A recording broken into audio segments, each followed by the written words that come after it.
Welcome to Office Hours with me, Dr. Kylie Bragdon, where we talk about the good, the bad, and the sometimes very ugly side of leadership. Now, in November, we're talking all about fundraising, hopefully helping a few of you leaders out there meet your goals in the nonprofit sector in December. Now, a big reminder to anyone who's viewing, if you are in a leadership position, no matter how big or small, if you have a question or need a little support, make sure you hit up that Google form in the link or bio below. Submit your questions. I want to help you, but I can't help you if I don't know what's going on. So let's talk about a situation today that we have that I hope not too many of you viewers out there are experiencing, but chances are you might be. So I think this is going to be a really valuable question for everyone. Here goes. I'm a 29-year-old female and the head grant writer at an environmental research institute. That's pretty cool.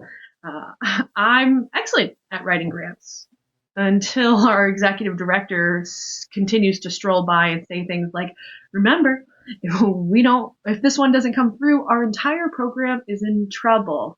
Oh, that's gross. I don't like that. Now I physically tense up every time I hear the word deadline. The pressure is getting to me. I can imagine so. And I've started crying in the office bathroom at least twice a week. Ooh, poor little bird. How do I handle this kind of leadership pressure, build a healthier dynamic with my executive director, and stop feeling like the fate of the organization is on my shoulders? So first things first, to this person and to anyone who's currently in a position where they're crying at work, like this is me sending you the biggest sister hug on the planet, because I've been there and I know how hard it can be. And I'm really sorry that's your experience right now. It's not fair to you. It's not fair to you. But I think there's an opportunity for growth here. So let's dive in, shall we? So first things first, I need anyone who's crying at work, anyone who's feeling this amount of pressure to hear me when I say, if there is a single grant, a single donor, a single opportunity or experience that's said to make or break an organization, chances are the organization really isn't that strong to begin with. Honestly, no matter how much pressure the executive director might be putting on this individual, or you maybe in your job, there's not ever a single thing that ruins or disrupts a program or an organization. There's never one thing. It's a combination of all of these different uh, missteps or challenges. So it's not fair for you to ever feel like the organization is just on your shoulders, because in reality, it's not. If something is that close to failure, there's a million different things upper management should have done prior to this moment to make sure that this didn't occur. And that technically means it would be on them, not you, if there was a failure. So first things first, never, ever, ever feel like the world is on your shoulders, because there are too many pieces that come together to make an organization to have it be that way. Okay? Now, the next thing I think that's really important here, if you really do want to make a healthy relationship with your boss, or in this case, the executive director, we need to show a little bit of vulnerability. I know. That's a hard thing for a lot of people, this idea of being vulnerable, right? We don't like to do it. It's not fun. I don't like to do it, but it's necessary, because if we're not vulnerable, if we're not able to communicate how we're feeling and the impact of somebody else's words onto us, how can we ever expect them to change? Right? That's what we really want to see here. Looks like this person likes their job. They just need a change. Chances are the same for you.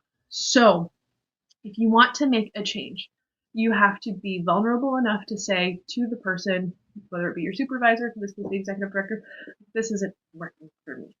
But there's a way to do that that's not aggressive or blamey, and I think that's really important to understand. Now, a lot of people, when they enter upper management roles or leadership roles, they utilize the strategies that they themselves may have experienced in the past. So if your boss is doing something to you that maybe isn't very effective, you have to remember, maybe it was done to them. Maybe they learned this behavior somewhere, and maybe it's really effective for them, or has been effective for them in the past. And they don't understand from a different perspective how it might feel. So we need to set up a meeting. We need to set up a meeting to talk to you, the executive director, to share with them the things that are impacting your work performance. Now, personally, I would be really interested to know when I was negatively impacting my staff and triggering them, because that's what's happening here.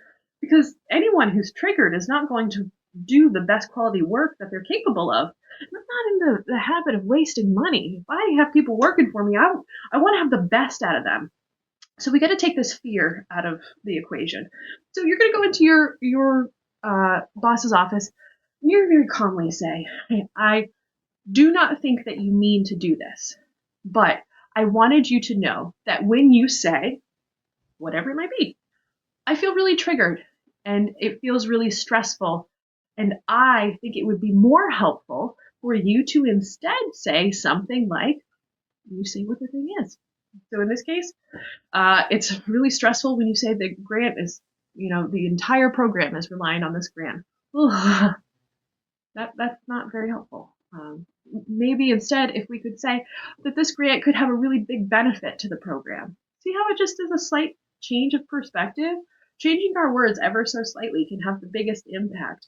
But you yourself need to be able to communicate to whomever is supervising you what that change needs to be. Give them options. You give them a couple different ways to say something similar that's going to be more comfortable to you. It's your responsibility to take care of yourself in that way. And I'm hopeful that once given that information, the executive director or your boss is going to take it, they're going to utilize it, and they're going to make a better work environment for you. Now, I will caution you. Sometimes, unfortunately, leaders don't like that feedback. And sometimes they get blamey or aggressive or whatever it might be. And if that happens, I think it's important for you to first take a step back. Take a step back. It's going to trigger you. It's not going to be a fun experience. And I apologize in advance if you have to go through that. But that's on them. That negative reaction, that poor response, that is a decision they are making. And if they're not willing to meet you where you are, then I want to question whether or not this is a place you actually want to be. Because if you can't be respected or treated well when you are calmly communicating your needs, I'm inclined to believe that maybe it's not the best fit. So we're going to go into the situation. Remember, first, it's never, ever, ever going to be on you. The situation's too big. Second, you got to communicate your needs and provide alternatives to language. And then third, if there is a negative response, you calmly take in that information, and then from there you make more decisions, because you don't deserve to cry every day in the bathroom. So thank you so much to our grant writer. I really appreciated your question. Big reminder, make sure if you have a question, go ahead, submit it. We'll get you in on the show. And until next time, no matter how hard it is, people, make sure you keep leading, because somebody needs to.